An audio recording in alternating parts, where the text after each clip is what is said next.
So today we're talking about nourishing touch. And what do I mean by nourishing touch? Why make a video about it?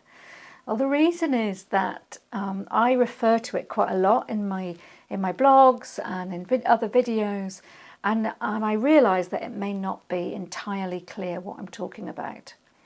So when I talk to couples and I say it's really great to build up more nourishing, loving touch in the relationship, sometimes they will tell me, oh, we're really good at that. We do massage for each other when we get home from work, shoulder rubs and things like that.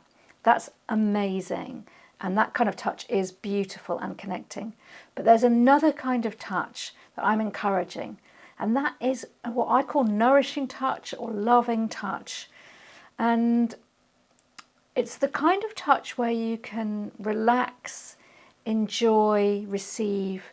It's creating the conditions for there to be pleasure. So what it's not is kind of professional touch where you're trying to get a knot out. It's more about being connected in your hands, about being connected in your heart, about really seeing this person, your partner. It's about creating and communicating some connection between you. Nourishing touch is really important in a relationship because sometimes it's all about the sexual touch, or sometimes we're getting into this professional touch. Nourishing touch is something else. It allows us to rest, to relax, to activate the parasympathetic nervous system, what they call the rest and digest nervous system, which is part of the autonomic nervous system, which allows us to soften and drop and be calm. And being able to do that with your partner, it enables you to sort of get out of that very, very busy, doing, active way of being and be together in a softer, more connected, more loving way.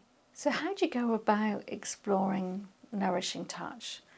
Well, one way is to really speak with each other about the kind of touch you enjoy and to experiment and to try different ways of touching.